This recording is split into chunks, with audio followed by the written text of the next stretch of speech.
Good afternoon, everyone. Thank you so much for joining our webinar. My name is Jackie Leiser. I am a senior manager on the CAQH core team, and I'm really excited to be joined today by Deirdre Ruddle at InstaMed, Brad Smith at NACHA, and Rachel Goldstein here at CORE. They're going to walk us through our annual State of the Industry Trends in Healthcare Payments webinar.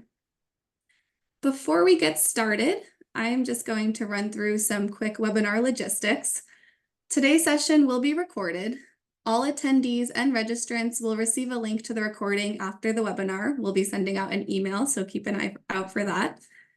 Everyone's microphone will be muted during the webinar. However, if you do have questions as the session continues, you can communicate that question with the panel at the bottom of your screen. There should be a Q&A button there, and we'll have a few minutes at the end to take some audience questions, so please don't hesitate to put them in the Q&A panel.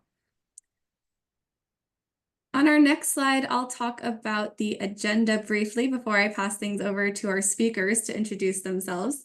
First, we'll be starting out with a brief introduction to electronic payments.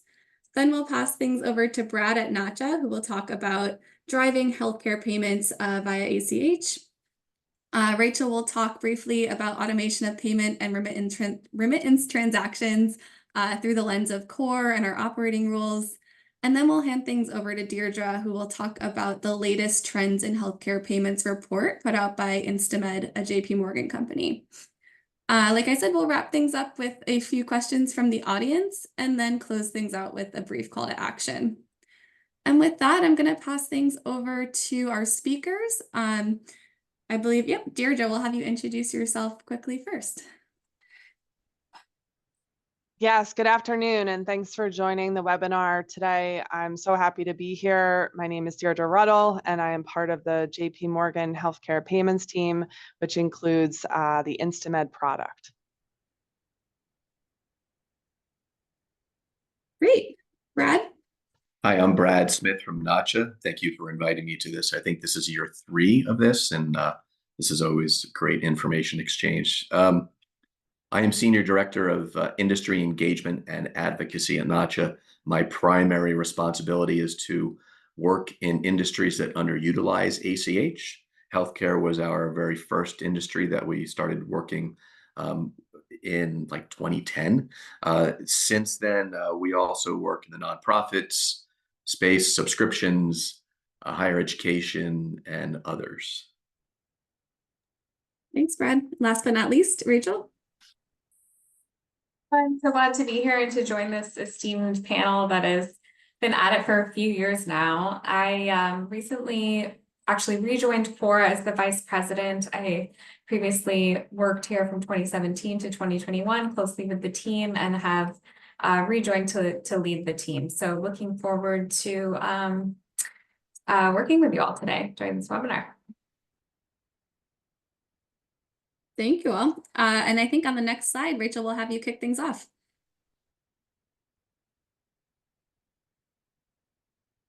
Perfect.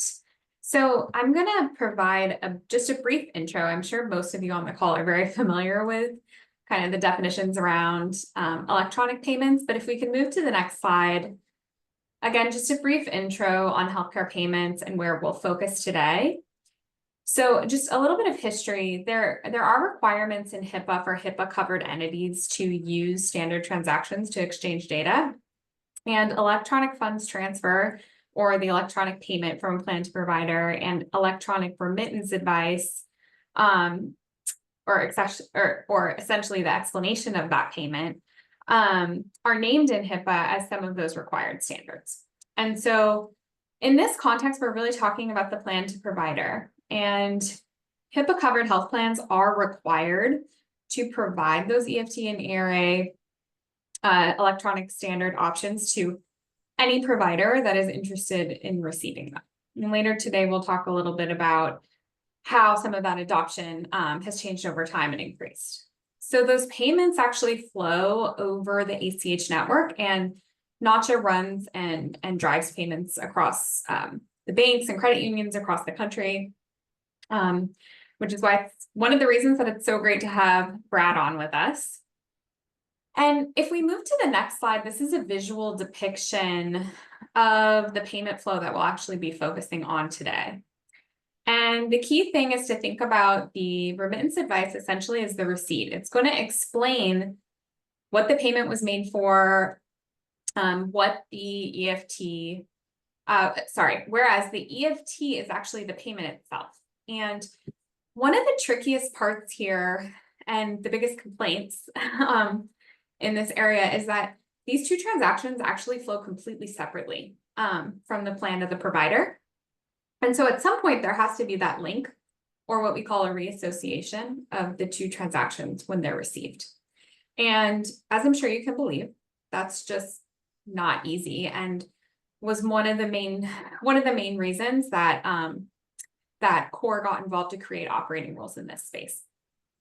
So some of the challenges that industry has really had over the years is to figure out how to achieve these processes in a more automated way.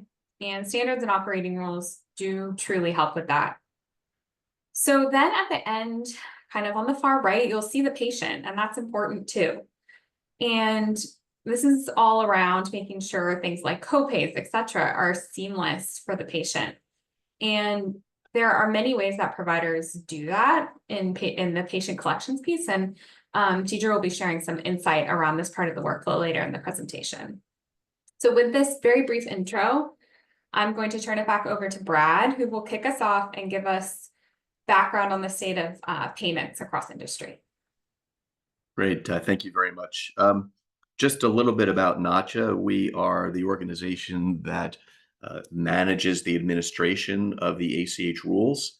We don't do any of the actual processing. That's up to the Federal Reserve and the clearinghouse. So we oversee the rules. We implement new rules based on advice from our volunteers from our membership, which are the top 20, 25 banks and credit unions, and other participants like fintechs and payment processors, et cetera. We ensure the safety, security, and reliability of the network. We are active in the risk management and the minimizing of fraud across the network as well. So we do a lot of the administrative things to ensure the safety of the network. Next slide, please. Let's go to the 2023 end of year ACH volume. Last year, the network processed 31.5 billion payments. The total dollar amount for all of those payments was over $80 trillion. That's easily far and above more than any other payment network in the country, more than credit cards, more than debit cards, more than wires. It moves a tremendous amount of money every year. The volume growth there on the bottom right was 4.8%, looking at the number of payments made. And the dollar amount was up over 2022 by 4.4%. Next slide, please. Second quarter of this year, we'll fast forward a little bit to the second quarter. We saw B2B volume increase almost 11%.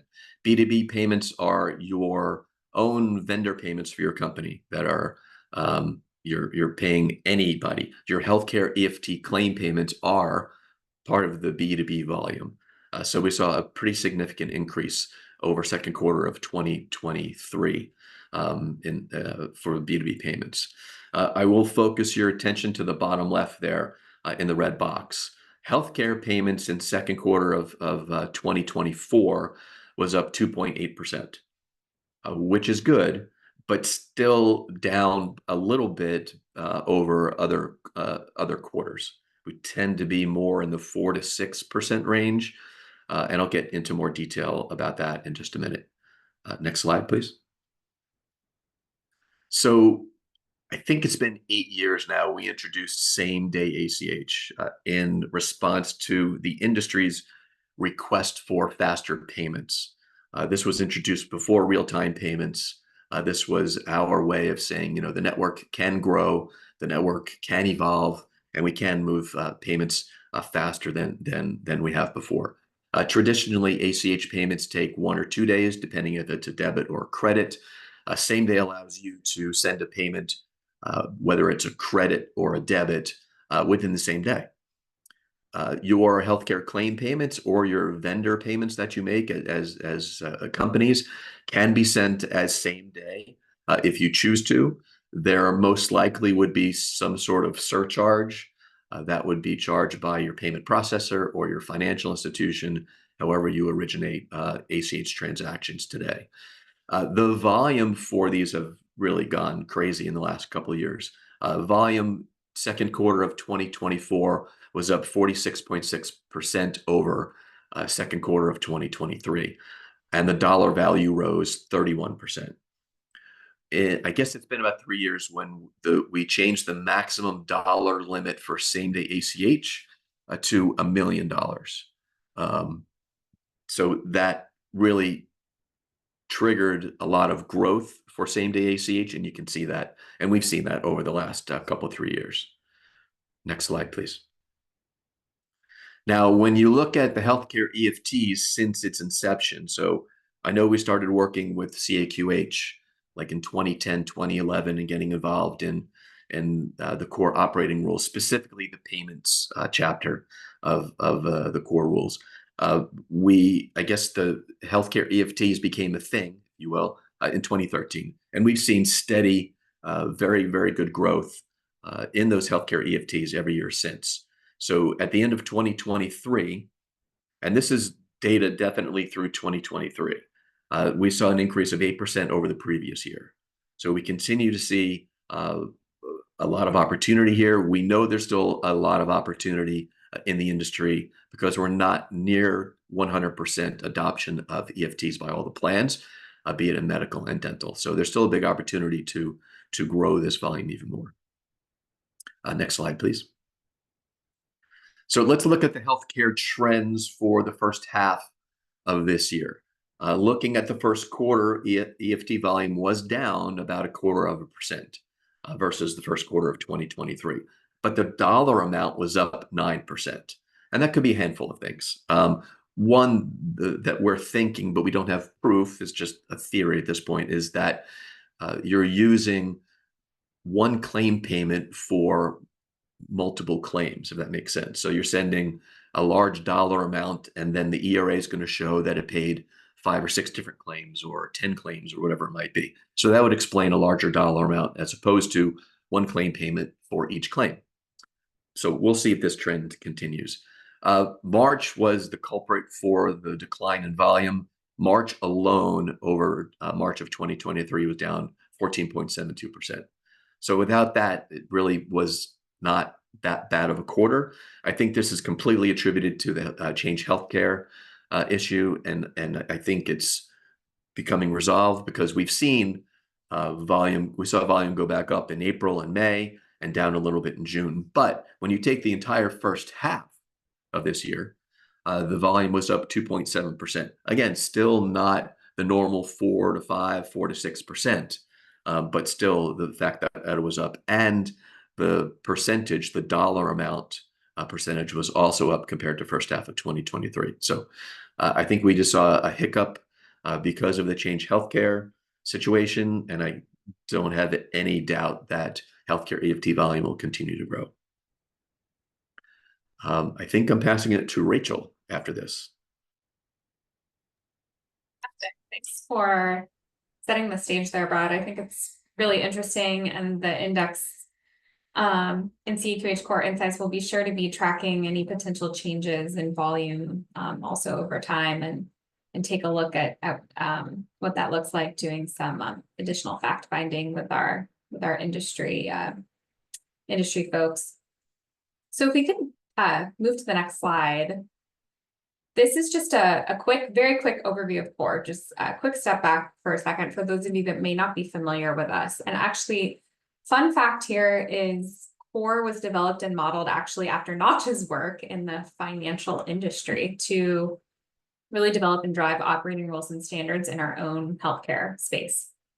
So we owe a lot of our successful model and initiation here to Notch's background and success. And Core is a multi-stakeholder industry organization that is consensus-based. We have our core mission of developing operating rules or business rules to improve the exchange of information in healthcare and to move towards a more truly interoperable state. And we are designated by the Secretary of Health and Human Services as the National Operating Rule Authoring Entity for HIPAA-covered transactions. We're really made up of industry stakeholder organizations. In a second, I'll flash kind of the breadth of those organizations, but these organizations are the heart and soul of our work, and everything we do is really providing their voice a platform to really focus on solutions-oriented operating rules for industry. So while CORE is the facilitator, it's really our participating organizations that draft the rules of the road for industry. If we can move to the next slide. As promised, just a quick list of our organizations to see the breadth of engagement across industry. We have multiple different stakeholder types, everything from providers and plans to government entities, vendors, clearinghouses, standards organizations, and also integrated plan provider organizations. Next slide, please. So in moving into the content for today, I'd like to highlight some of our core EFT and ERA operating rules. We'd be remiss if we didn't provide a bit of an overview here. So we do have requirements on both data content or information that needs to be exchanged, as well as the infrastructure or the rules for how that information is exchanged for both EFT and ERA. And these rules that you see on the screen are currently mandated for implementation by the federal government. So on the infrastructure side of the house, we have a rule for the 835, which is the HIPAA name standard for ERA. And there's also a rule that supports that reassociation that I mentioned earlier of the EFT with the ERA, which has been a huge pain point. And these data elements, within the rule, we have the data elements that are needed to map the transactions back together in an automated way. We also have a rule that focuses on the CARCs and MERCs, which are the denial and remittance codes included on that 835 standard transaction, which help the provider understand why a claim may have been denied or adjusted. And obviously that's really important. We then finally have our sister enrollment rules for the EFT and ERA transactions. So these are really a set of data elements that must be collected when a provider is enrolled in EFT and ERA, and standardizing those makes it much easier on the provider. And we recently updated these rules actually, and I will do a little bit of a deeper dive on that towards the end of my presentation here. And moving to the next slide, I wanted to share some additional data that comes from our CEQH index report, which essentially is an annual benchmarking report that tracks adoption of the standard transactions, and then also the cost and time savings associated with that move from manual to electronic adoption. So you can see here, and similar to this is what Brad shared, right, the progress. We've been collecting this data on these transactions, I think for over 10 years now, if I'm doing my math right. And the percent of claim payments conducted electronically, you know, is really is high, and we've made a lot of progress here. So for claim payments, we did see for the most recent index data that adoption dropped 2 percentage points in the medical industry, but dental adoption increased 4 percentage points. And this is the highest increase among dental transactions, actually along with eligibility and benefits verification. But this is substantial, and I think a lot of this can be due to the promotion from many of the dental associations, including the ADA, that are encouraging the use of EFT as a more efficient option for payment. And we look at the remittance advice adoption. on the bottom here, you'll also see gains in medical industry and growth in dental. So adoption increased 5 percentage points for, and when we say adoption, obviously we're talking about the standard transaction. That's fully electronic. So 5 percentage point increase for medical industry to 88%. And this is the highest increase again amongst the transactions. And dental adoption remains stable at 36% after experiencing, as you can see here, a pretty substantial increase in that previous year. So this is promising data. And if we move to the next slide, we'll take a look at those cost savings from really switching, like, okay, so we've seen the adoption, but what does that actually mean? What are we getting out of it? And so from switching from manual to electronic, for the most recent data we have, industry could still save a total of $803 million a year. Annually. And this, just to be transparent, the total cost savings opportunity actually has decreased over time, but that makes sense due to this promising shift to electronic standards. So the higher the adoption rate, that cost savings opportunity is going to close a little bit, which is that's what we should be seeing. That is actually positive, but there's still huge amount of efficiency and cost savings to be gained. So there's still truly a story here, and we really do hope to continue to move industry in the right direction.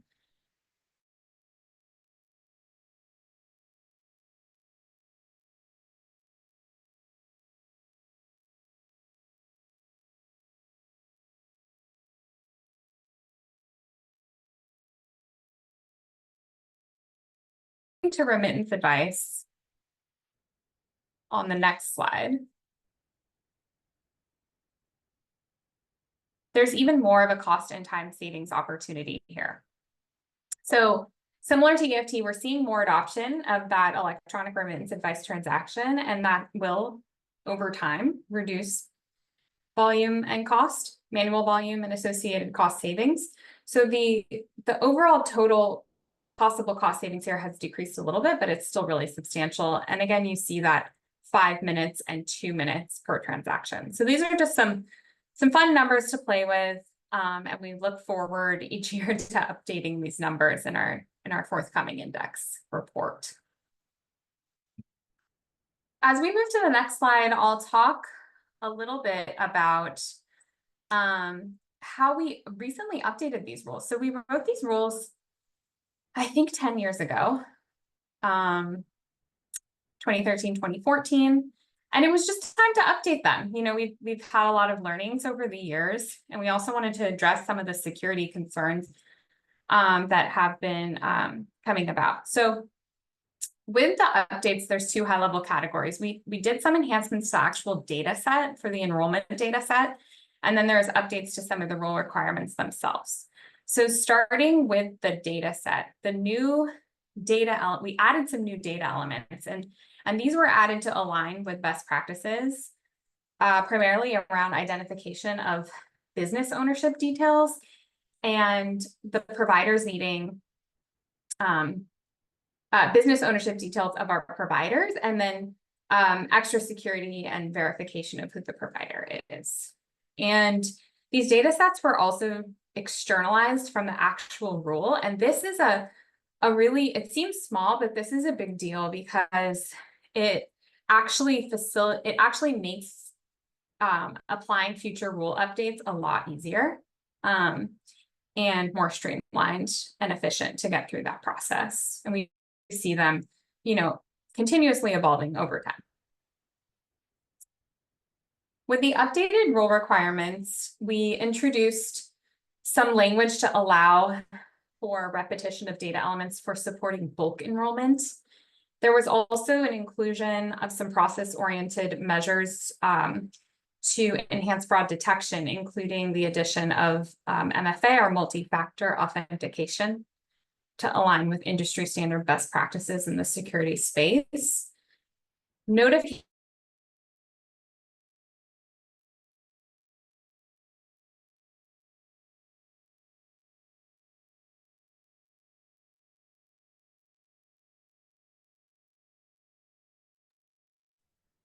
accurately and efficiently. There's also now an EFT disclosure requirement, which helps avoid surprise charges, which, as you can imagine, is quite useful information. And then last but not least, we added instructions that are required for opt-in and opt-out processes for payment methods. And this really allows providers to choose methods that best suit their needs. And it just provides overall, the downstream effects of these updated requirements adds to more transparency and trust, hopefully increases adoption further by further improving the rules, and allows for more timely notification. So the core participants worked hard on these rules, and we're happy to be able to share these updates with you today. If we move to the next slide, just to wrap up this section before I pass it to Deidre, in thinking about overall benefits, if you have like one slide to take away, overall benefits of the standard transactions in this space and the associated operating rules, you're really reducing manual work and improving cash flow. So if you're getting paid via EFT, you don't have to go take the time to literally deposit checks in the bank. And standardizing enrollment to reduce burden and automating reassociation, these were big headaches for industry. And so those alone are huge improvements. And with that, I'm going to turn it over to Deidre. She'll talk broadly about some trends in healthcare payments and also importantly bring in the patient or consumer angle, which I know many of you will find interesting. Deidre? Thanks, Rachel, and thanks to the core team for having me today. And then, of course, thank you to Brad for the great insights that he always has. So if we go to the next slide. So just for some quick context, every year for the past 14 years, the Instamed and now JP Morgan team have published the Trends in Healthcare Payments report. This report uses survey data from key stakeholders in the industry, consumers, providers, and payers, along with Instamed platform data representing every type of healthcare payment transaction in the ecosystem. You saw those transactions earlier referenced in Rachel's slides. We also look at analysis from trusted third-party sources such as CAQH Core, the Kaiser Family Foundation, CMS, and others, and then we synthesize all of these inputs to give insights into the overall healthcare payments industry. The past few years have certainly challenged our industry with the global pandemic and all of its impacts. So let's jump into the data. If we go to the next slide. So healthcare is a significant slice of the US economy. In 2022, spending in the industry grew 4% to $4.5 billion, and now accounts for 17% of the GDP. And notably, this rate of growth is more closely aligned with pre-pandemic trends. So after multiple years of turmoil amid the pandemic, the public health emergency officially came to an end in May of 2023. Since then, healthcare seems to be showing signs of recovery. In fact, the industry's outlook was upgraded from negative to stable for 2024. Hospitals dug out of negative operating margins to a positive threshold, though they still remain low. So on the next slide, we can see that even though there is recovery happening, healthcare organizations absolutely are still facing headwinds. Staffing struggles and operational cost increases are among the top challenges affecting almost half of provider organizations. These challenges were compounded by a year of record-breaking damage from cyber attacks, and I'm talking about 2023. In 2023, 88% of organizations experienced an average of 40 attacks, with the average total cost of cyber attacks increasing 13% to $5 million. Yet, in the spirit of addressing some of these challenges with innovations, many healthcare organizations are learning to adapt with recent breakthroughs in artificial intelligence, or AI. Generative AI is set to reach $22 billion in growth by 2032 in the healthcare industry. 59% of consumers are comfortable with AI in their healthcare experiences, while the majority of healthcare leaders are also ready to embrace it. However, the World Health Organization recently warned the industry to be careful about moving too fast with new AI innovations. On the next slide, we know that consumer payments are a main driver of the growth in the healthcare industry, and premiums for employer-sponsored health plans increased 7% to reach roughly $24,000. And while individual contributions increase this year, it's likely that employers will need to pass on even more cost sharing for premiums to their workers as they look at that overall increase in expense. Additionally, high deductible health plans represent a significant factor in consumer payment responsibilities. Deductibles for these plans have skyrocketed since they were first introduced. Over the last decade, the average deductible amount has increased 53%. And in the coming slides, you'll see the impact that that's had on consumers. As we go to the next slide, we look at the consequences here.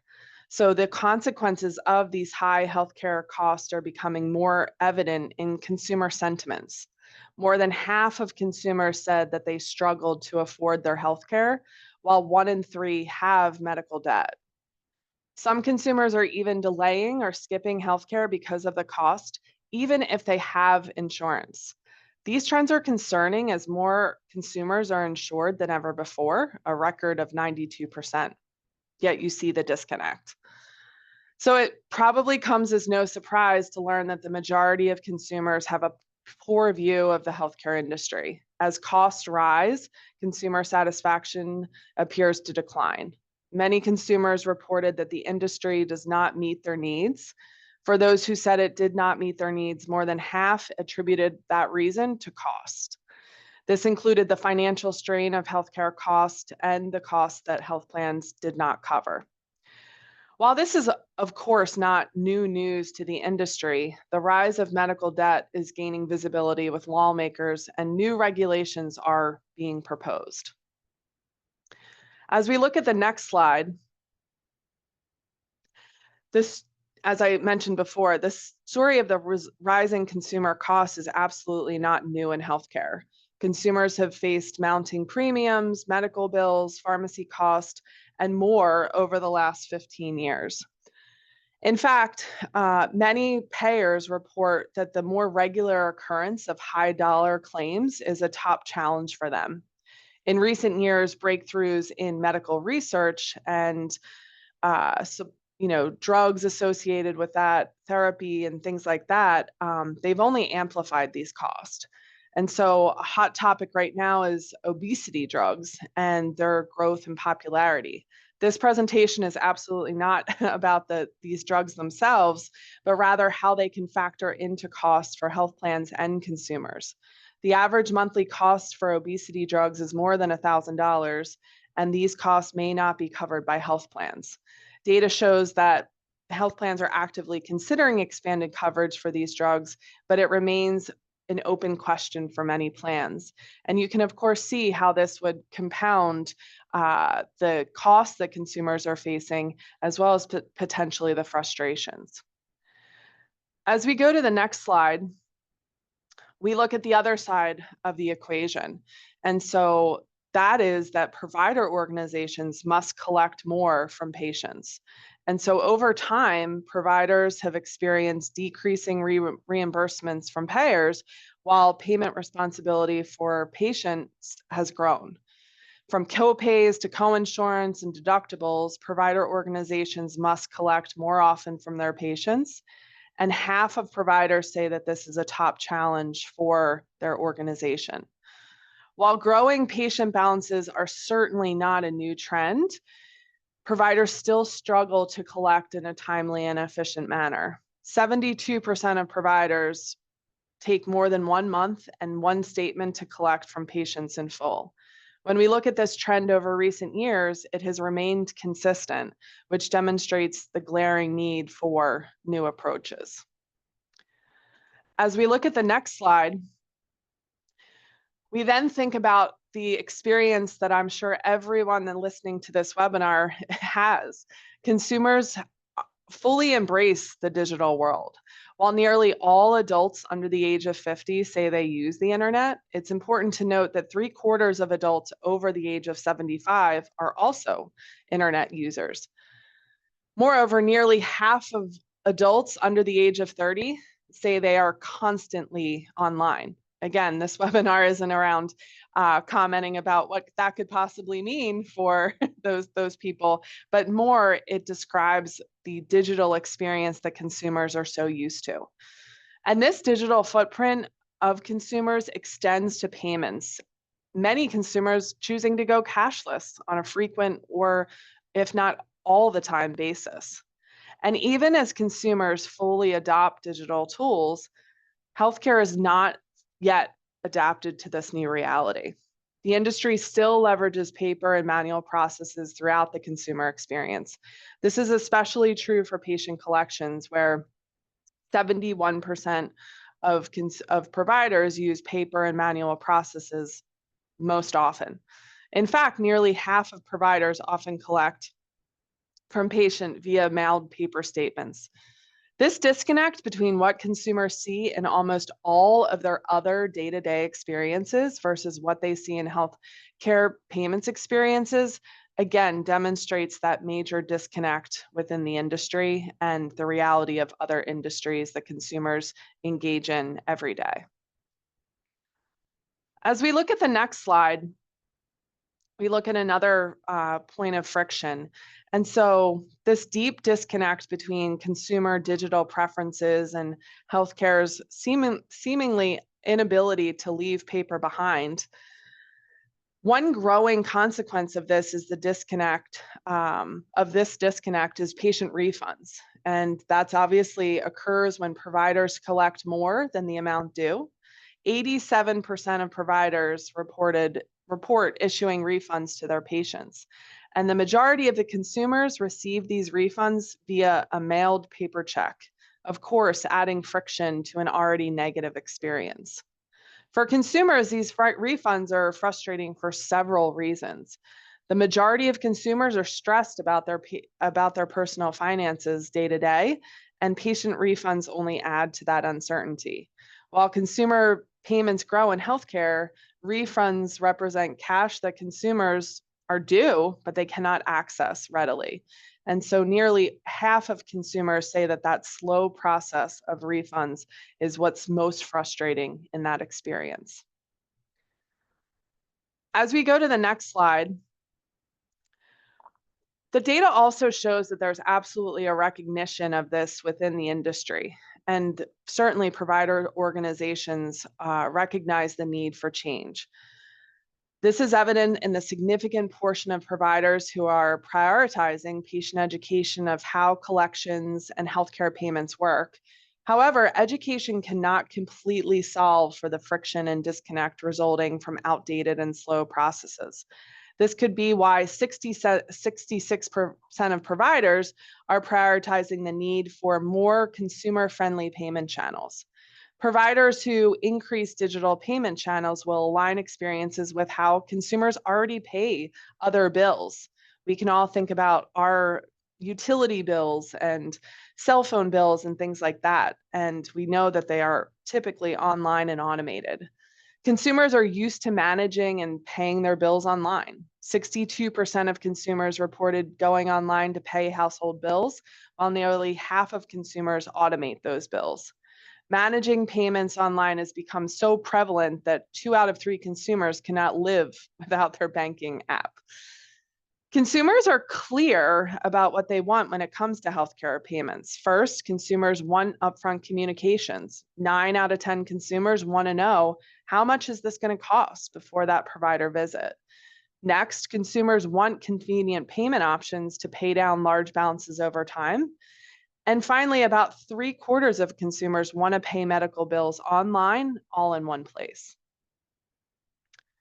So as we look at the next slide, we also see a push from new entrants into the healthcare space. And so as healthcare has often struggled to meet the demands of consumers in a meaningful way, trends consistently show that consumers prefer experiences that prioritize convenience, price transparency, and lower cost. This could be why retail giants and pharmacies are gaining ground in the healthcare industry with their broad appeal to consumer preferences. Not surprisingly, 73% of consumers prefer the convenience of retail over traditional healthcare services. And so this push of new entrants into healthcare ventures has been building for some time now. Payers are feeling the mounting pressure too as they set new standards for consumer-friendly experiences. More than a quarter of payers say that the competition from non-healthcare organizations was a top challenge. And this trend is only growing as the demand to connect with consumers increases. For instance, retail pharmacies are no longer just filling routine prescriptions. Many of the largest ones now have expanded services to include primary care and vaccinations. As retail grows in healthcare, consumers seem to be satisfied with the services that they can obtain today. As we look at the next slide, let's talk about other ways that there's potential innovation in the industry. And so while new entrants, retail entrants are disrupting the consumer experience, new payment models are potentially poised to make significant changes to business as usual in healthcare. Right now, the dominant payment model is fee for service in US healthcare. Adoption for many of the alternative payment models has been slow and yielded mixed results. Yet, 83% of payers believe this will soon change.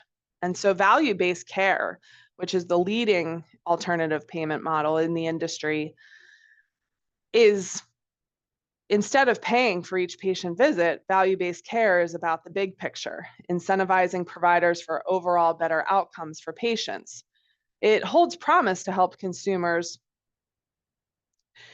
who are spending more for healthcare than ever before, with outcomes that are sometimes worsening overall. In contrast, studies have shown that value-based care has resulted in improved quality of care for consumers, and the industry is just starting to tap into the potential, which of course is poised to potentially add significant value for healthcare stakeholders. As we look at the next slide, this topic has been covered heavily already, and as we look at the total cost of the complexity of the administrative complexity across all healthcare transactions, which is even broader than some of the stats that Rachel and Brad shared. There are, billions and billions of dollars that could be saved if we move towards that digitization in healthcare. And a significant, driver of the administrative complexity and cost is the transactions between providers and payers that was referenced before. The industry has worked, so hard for many years to drive ERA, EFT transactions. And there certainly has been lots of ground gained as we looked at the stats earlier in the presentation. However, 70% of providers report still receiving paper checks from some of their payers. Additionally, an emerging trend is payers charging fees to electronic remittance advice and electronic funds transfer, the ERA, EFT, and 24% of providers reported being challenged by those fees increasing. As we go to the next slide, another dynamic to look at is transactions between payers and employers. And they're another source of significant complexity in the healthcare industry. Employer-sponsored insurance is how the majority of consumers enroll for health plan coverage in the country. Employers and payers have a working relationship that sometimes has challenges, including high cost, sometimes confusion, sometimes lack of visibility into funds movement. And so employers have looked to new solutions to help curb the cost and complexity of sponsoring health insurance for their workers. Self-funded health plans have helped to answer this need, especially for larger employers. With self-funded plans, payers only manage the administrative services for employers instead of the full scope of the coverage, as is typical in traditional plans. As you see from the stats on this slide, payers recognize the potential of self-funded plans, yet they also see the need to reduce heavily manual processes. So as we go to my final slide, and I wrap up looking at some of the trends from our full report, I do want to end on a note of hope. Some of these stats can be a little sobering, but when we look at things from a 5-year perspective, the 5-year window, the data doesn't show overnight changes and the dramatic sharp turn towards digitization, but it does clearly show that progress has absolutely happened in the past 5 years. And when consumers are given the opportunity to engage in digital experiences like online payments, receiving e-statements, and setting up digital wallets in healthcare, they utilize it. And so the stats on this slide demonstrate the possibility for digital healthcare payments experiences that will benefit the entire healthcare ecosystem, consumers, providers, and health plans. And so now as we go to my final slide, for those who are interested in learning more, feel free to go to instamed.com/trends to download the full report. And I will now pass it back to Jacqueline to field some questions. Thanks so much, Deirdre, and thanks, Rachel and Brad, and everyone for all of your great insights. Just a reminder, if you have a question for our panelists, please feel free to submit using that Q&A button below. We did get some come throughout the presentation, so thanks to those of you who submitted. I'm going to start Q&A with a question that came through for Brad, and it's a great question. I've heard a few anecdotes from provider organizations that have abandoned EFT due to higher service fees and going back to payers asking for paper checks. Do you have any data on this trend, or are there any initiatives to reduce service fees charged by payment processors? I like this question. I don't like the trend. but yeah, we've been to several medical dental conferences, and our conversations with the providers, this is a common thread. They prefer the paper check just because of the fees, but also because it's easier to match the payment to the claim because it's on the check stub. So I understand that. I don't have any data specifically about this, but anytime we hear it, I think it's troubling. If there's no reason for the providers to be charged for money that they earned, it would be like us as employees getting charged to receive direct deposit. You would have a revolt on your hands. I think the culprit are some of the payment providers or the payment processors. And I think the only solution to that is some sort of like organized challenge to that, reviewing the agreements, getting the associations, whether it's the AHA or AMA or ADA, to challenge these processors and say EFTs cost next to nothing to process. So if you're being charged, first of all, being charged a percentage of an EFT is crazy. And there could be a reasonable fee, I think you could probably agree on, but a percentage is out of the question.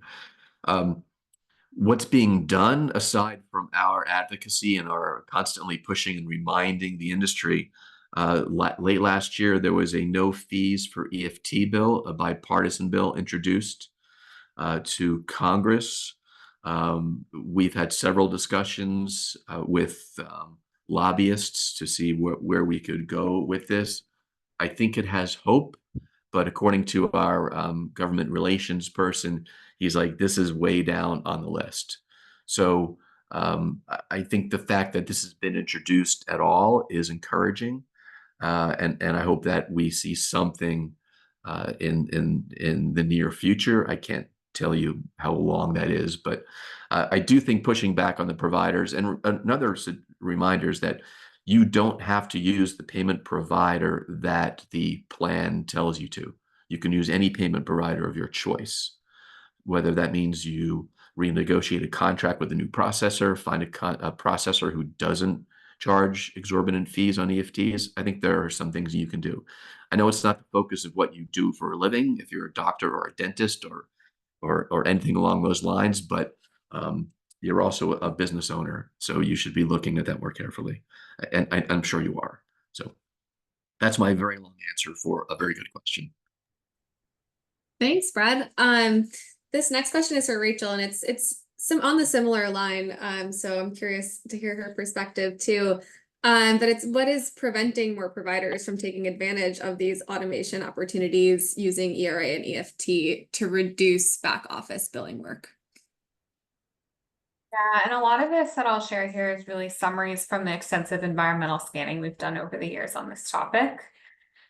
We really use that as input to presenting initial opportunities to the core participants to work through to create the rules.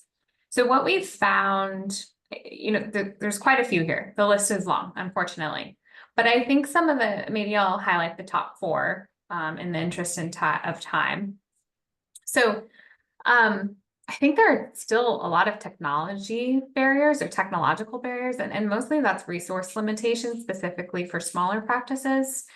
And that can really pose challenges to that integration for solutions due to insufficient infrastructure or even expertise within a practice. So that's really common and understandable, right, for the smaller practices. And then associated with that is financial constraint. So just always upfront costs associated with the adoption of any new technology, time to train the staff, purchasing the actual software, the ongoing maintenance, etc. So that's certainly a reason why also small practices struggle in this area. There's always also resistance to change. I think as the benefits of adopting the standard transactions become more clear and more widely understood, this will be reduced. But just the change management associated with moving to something new and having staff transition from a way they've done things for years and years and years, even if it's harder, trusting, I think, digital workflows is sometimes difficult. And then the last significant barrier I will mention is that when there's inconsistent adoption on the payer side of ERA and EFT,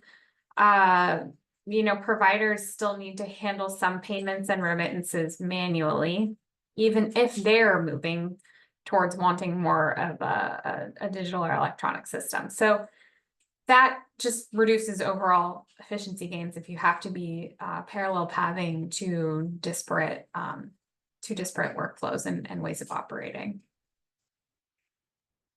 Thanks, Rachel. I think we have time for one more question. This one's also for you. What are the current best practices for payment reconciliation with patient accounts on the provider side? Yeah, so a lot of this is, I guess, the inverse. So that's a nice follow-up question there. So really, I guess, obviously, the main best practice, which I think is probably the main takeaway from this presentation, is automation. So adopting the standard transaction, but then also ensuring that there's integration with practice management systems or electronic health record systems to automate that matching of payments and claims. I think that's really important. So automation is certainly going to be an overarching kind of obvious best practice here, even if it can be hard for some. Another, I would say, is timely hosting and reconciliation.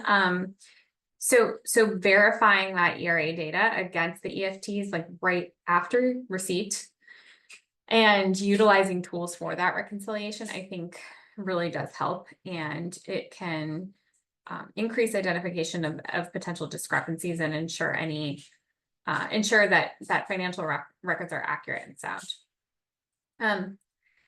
Another small pitch I'll make here for some of the work our participants are doing currently is around adjustment and denial codes. So CAQH Core does have those code combinations for the adjustment and denial codes, the CARCs and RARCs for claims adjustments. And I think this is some really interesting ongoing work and would encourage interested folks to get involved there. And finally, another small pitch is partnering with vendors that are certified. So, I mean, payers and providers can't do this on their own. It's just the reality that there's always going to be those third-party intermediaries, and ensuring that as you're choosing your vendors, you're looking for that core certification. That really makes sure that the folks you're working with have adopted the standards as intended, along with the associated core operating rules. Great, thanks, Rachel. I know we have just a few minutes left, so I'm gonna wrap things up with a quick call to action. I will be sending out, well, our team will be sending out a copy of these slides, so you can use this slide to access the following resources. The data that Brad shared today is available on their website. You can also download the Great Trends Report that Deirdre shared with us on InstaMed's website.